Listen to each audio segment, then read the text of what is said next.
Hello and welcome. It's Paul Beverley here from Norwich, Norfolk, UK. Slightly unusual title today, VBA, a foreign country, and you'll see why I'm calling it that in a moment. So I want to start by asking a couple of questions. Do you know anyone who's ever tried to use Perfect It and given up? Well, I don't know anybody. Do you know, on the other hand, anybody who's tried to use macros and given up? Well, yes, there are lots of people. I'm very aware of that, and I've tried to improve things over the years, but it's still a problem. Okay, so why? What is the problem? I've been thinking about it and actually comparing it with Perfect It. So, as I see it, Perfect It works in what you might call a familiar country. You're used to using Microsoft Word, otherwise you wouldn't be an editor. But to use Perfect It, that's where you're working, within Word itself. But macros, on the other hand, are in a foreign country, somewhere where you're not used to, this place called Visual Basic. And many people feel uncomfortable because they don't know their way around, and that makes it genuinely difficult, and I do understand that. I've done what I can to try and improve things. I've got the macros by the tourist route, which does help, and especially the latest version, the May 2021 version, that does help people and people can get through. But I do want to help you with your trips into this foreign country. I want to give you today a sort of rough guide to VBA to help you feel more familiar in that country. But it's a programming language, but we're not interested in programming. I'm not trying to tell you how to do programming. You don't need to. We're definitely not going down that line, but you do need you need to go into Visual Basic, into VBA, to be able to add a macro and then leave again. Or you might need to go into Visual Basic in order to change a macro, perhaps change a parameter on the macro as to how many words do you want it to count or something like that, and leave again. But that's all we're talking about, getting into it and out of it and navigating round it. And if you're going to any foreign country, there could be language issues. With VBA, you might not know what you call the various bits of it or where they are. And there are mapping problems. How do you get around? How do you find your way around the Visual Basic? And the most important thing is, where do you put the macros? And that is, if people get that wrong, that's where people can get in a mess. So we're doing all we can to try and make that clear as to where the macros should go. Okay, so how do we get into VBA? How do we get into this country? There are two ways in. And the first one is view macros, so using the tab view macros. You've got view on the bar up there, but let's have a look at it. It's easy to see it on screen in large size. So the green arrow is showing the view tab, and the yellow arrows are showing the where the macros is. You can use a keystroke for it, Alt F8, which I tend to use, and what you're basically doing is entering via the macro name.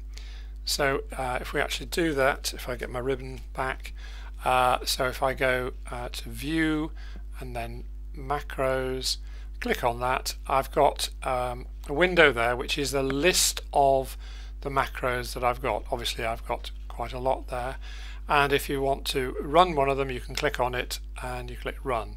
But that way of getting in, you get in via, as I've said, via the macro name.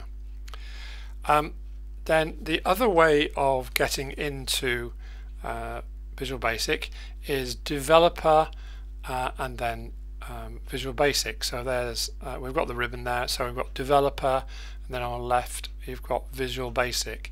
So let's so that takes us directly into the computer code. Here it is in big size. So you've got the developer tab there, and Visual Basic is over on the left hand side. And with any of these, you can actually, if you hover over it, I'm hovering over Visual Basic there, if I hover over that, it will tell me that the Visual Basic Alt F11, so the way to go directly in to Visual Basic is Alt F11. That's the keystroke shortcut. Unfortunately, on some earlier versions of Word, there might not be a developer tab showing, but you can add it to the ribbon. And to do that, you hover over the right hand side, you find an empty space on the right hand side of the ribbon and right click on that, and you get customize the ribbon there. Click on that, and it won't look the same as mine because this is Word 365, but somewhere on this window, the Word options here, the window for customizing the ribbon, is developer, and you can click on the plus icon to get the developer icon up. Hopefully that won't be a problem. Okay, so these are the two ways into, the two ports into Visual Basic. So let's look at them in a bit more detail. So view macros, I said that lists all the macros, but the important question is which macros. And the ones we want are the ones it can be described, you see it described in different ways in different places. It's the normal template, it's the new macros, you'll see that term, new macros. You'll see normal.m, that's the name of the file, the normal template file, and .m refers to, is the file type for a template that is macro enabled. You'll see the term global template as well. The other place you can put macros is attaching them to a document, and that is definitely not what we want. And if we actually, there's a picture of the macros window, and there's the normal.m there, global template. If we actually get the live picture up on the screen, then what we've got there is actually that says all active templates and documents, and that's okay, but for safety I always advise people to go to the one that's showing in the big picture, normal.m.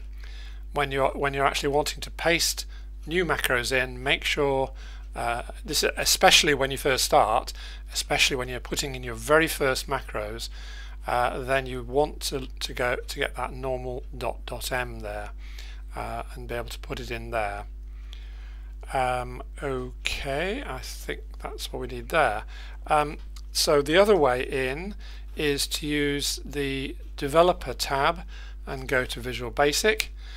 So that's a direct entry. You're not going through the names of the macros, you're just jumping straight into Visual Basic, and that gives you 3 different panes, or can give you 3 different panes depending on what state the person who last used your macro, used your computer, they may have changed something, or it may be that this is your first time ever. And say there are 3 different panes that are may well be showing, and that's the picture we've got down here. Let's just get rid of the ribbon a second. Yeah, so you've got the 3 different panes there, which I'm referring to. You've got the project pane, which is bottom left. Sorry, the project pane, which is bottom top left. That is important to appreciate. You need to know what is there, but most of the time you will not need it. The properties window down below that, you can ignore that, we won't need it. I've never used it in 15 years, so I don't really know quite what it does. And the main window is the code window on the right, and that is the one you're going to be using all the time. Now when you get into Visual Basic, you might find that it like this, it's only got that one window, that one pane open within the window. That's the code window. And if you want, as I've said on here, if you want to view the panes, if you want to view these different panes, you use the View tab. So let's have a look. So the View tab is up here, top left. That's the third tab, the View tab. So click on there, and the first one is Code, or we've already got the Code window there. And then further down we've got down to here the Project Explorer, which was the one I said you might need to have a look at sometimes. That's there, and then View, View, and then the Properties window. That's the one that we don't need, so I can close that one again. And it may be that you accidentally click, and rather than clicking the top right icon on Visual Basic up there to close Visual Basic, you might accidentally click the box below, and suddenly it looks as if all your macros have disappeared.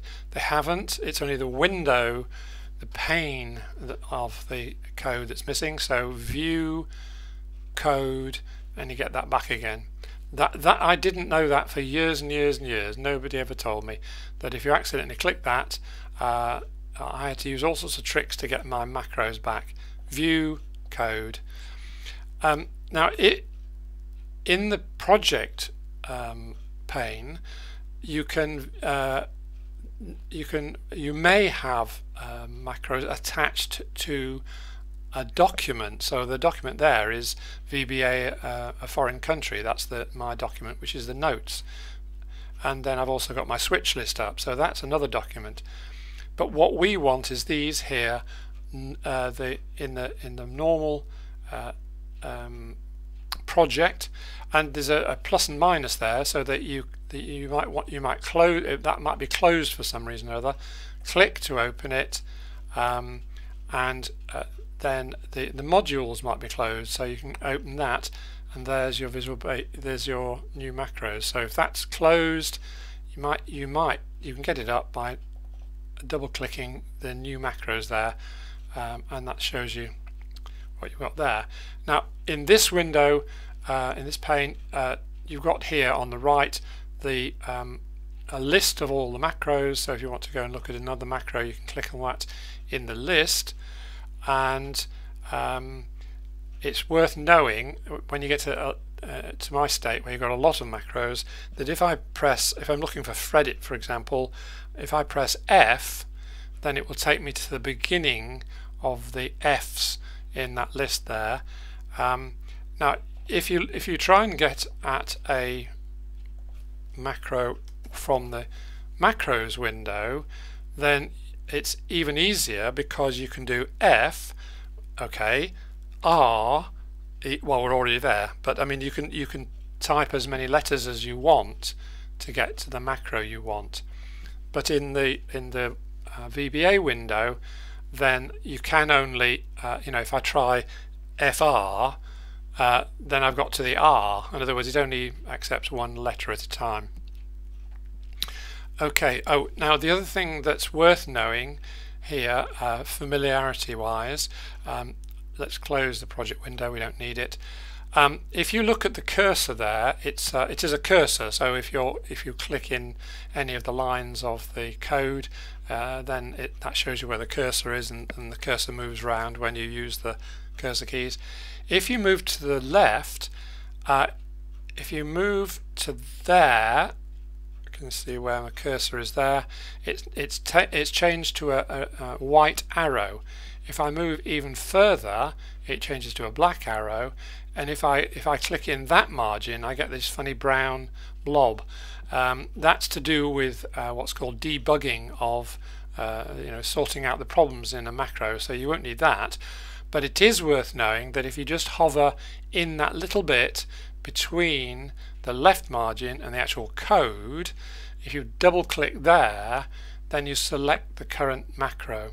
So suppose you've put a macro in, and then it comes up with, have you seen this message, ambiguous name? In other words, you've got two copies of the same macro. So when there are two macros with the same name, it won't cope. So you've got to delete one of them, and if it's a great big long macro like dockerlize, it's quite difficult to select it in order to so here's a sort of relatively long macro. I can go to there, double click, and I've got it selected. So if I need to delete that, I can just delete it and delete the code.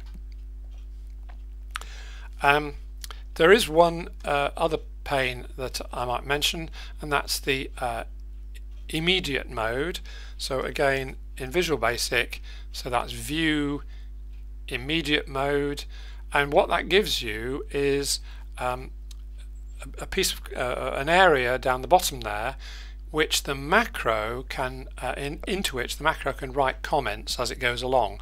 So if you've got a macro that takes a long while to run, then some of them actually write things in this box, and you can see the progress if you've got the VBA window open when you run the macro. And in this case, it's it was what it wrote in there for running a threadit macro. It was going through the lines in the threadit macro and telling me what it was doing. You probably won't need that, but it's having seen it, it's worth knowing it's there. Okay, so the macro list, I've explained about that. The other functions within Visual Basic we can more or less ignore. So getting in and out of VBA, we've talked about getting in, getting out. Then is clicking the close icon at the top.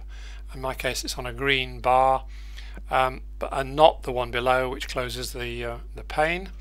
Now, when you do close that, it should save and then quit. But I do sometimes use Control S to save the Visual Basic, the macros that I've got, especially if I've been making various changes. I'd use Control S to save it and then close it. There's Alt Q as well, which does the same thing, close and quit. Okay, well that's about it for now. If you have any questions, do get in touch. Okay, so thanks for watching. Bye.